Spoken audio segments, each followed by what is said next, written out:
días. Mire, para hablarnos sobre la declinación de organismos no gubernamentales para participar en el proceso de designación del fiscal general de la República, saludamos en la línea telefónica al profesor investigador de la Escuela de Gobierno del TEC de Monterrey y también de México Evalúa, Marco Fernández. Muy buenos días. Hola, muy buenos días. Profesor, cuéntenos, ¿por qué no participar en este proceso?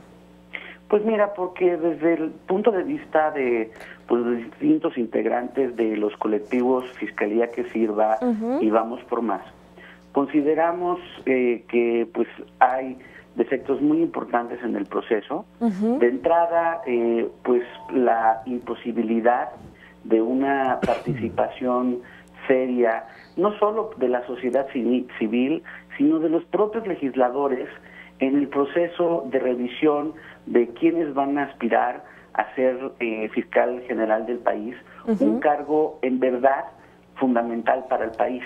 Solo para retratar qué tan poco serio desde nuestro punto de vista se está haciendo este proceso, hubo 27 aspirantes que se van a entrevistar en el Senado. A cada uno de ellos solo se les dio 10 minutos. El proceso para los senadores o para la mayoría legislativa en el Senado solo amerita 2 días, y en el caso del día de ayer, que empezaron las primeras comparecencias de los 15, en menos de 3 horas, sin espacio de preguntas por parte de los legisladores, cada uno de los aspirantes habló en promedio 10 minutos del por qué decir que ellos son los mejores para fiscal general. Para un proceso, para un país que vive el tamaño de impunidad, de politización de la justicia, de un problema muy serio de la falta de profesionalización de las instituciones del Estado de Derecho, me parece muy lamentable que la mayoría legislativa no considere que necesitamos tener un proceso mucho más profundo de revisión de las credenciales de cada uno de los aspirantes, de garantizar que quien vaya a ser fiscal general realmente no cuente con credenciales partidistas que mermen su independencia o su capacidad de no politizar la justicia, y hacerlo de manera express, en donde en verdad, dado el problema que tenemos de corrupción, por ejemplo, los problemas de justo del huachicoleo, que tendría que estar ahorita la Fiscalía haciendo las investigaciones pertinentes y demás, ante la complejidad, insisto, de la delincuencia que observamos en el país. En serio, no hay nada que preguntarle a quien va a aspirar a ser fiscal general. En verdad, se considera que en 10 minutos se puede establecer cuáles son las directrices principales para profesionalizar, insisto, para capacitar al personal y hacer la transición de PGR a Fiscalía. Pues nosotros claramente pensamos que eso no es así, y decidimos que para evitar, pues con franqueza, prestarnos a estar legitimando cosas que no pueden ser en términos de las necesidades del país, por eso declinamos la invitación del Senado, que además la hicieron el domingo en la tarde, horas antes de iniciar el proceso.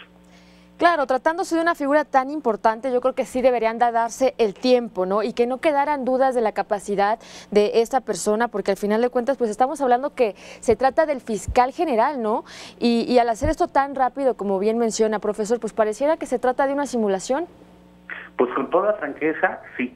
O sea, es importante que la audiencia entienda el procedimiento. De estos 27 aspirantes, el Senado, la Comisión de Justicia, determinará una lista de 10 nombres que le enviará a la Comisión Política del Senado, a la Junta de Coordinación Política, que es el órgano de gobernanza del Senado, los cuales mandarán esa lista al presidente López Obrador.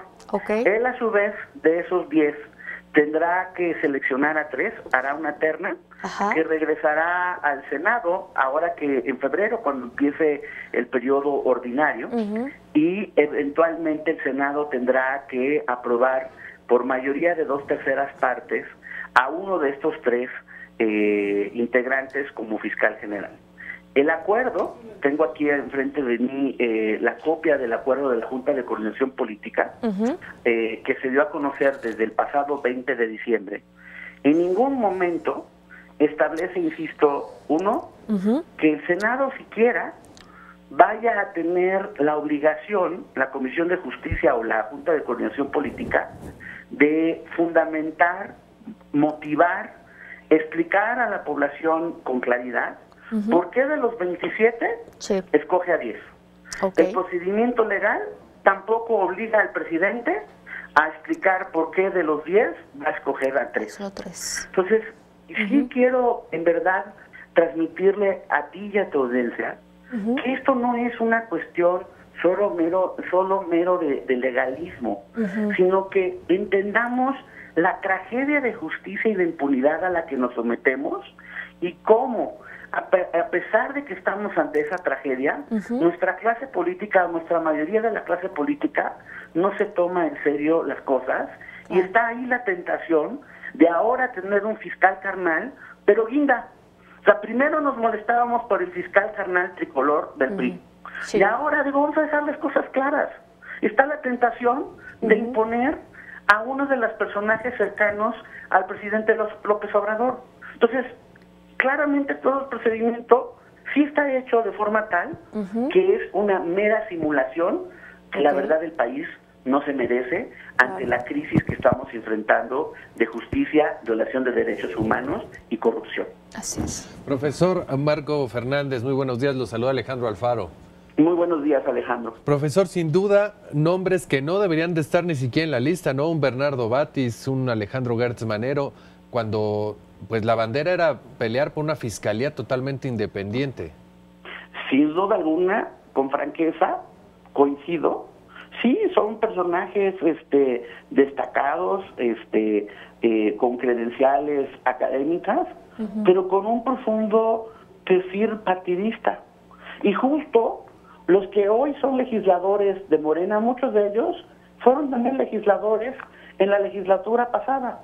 Y criticaban a Raúl Cervantes, entonces senador del PRI, que aspiraba a ser fiscal carnal, y se opusieron con todo porque era inaceptable la politización de la justicia. Y nosotros desde la sociedad civil coincidimos con esa visión. ¿Por qué ahora que va a ser un personaje de su color, entonces ahora sí dejan atrás esas críticas y hacen este procedimiento, insisto, en el que ni siquiera ayer, ni siquiera le pudieron hacer una sola pregunta a los primeros 15 aspirantes a la fiscalía? Veamos entonces con toda franqueza la poca seriedad y politización que tiene este proceso.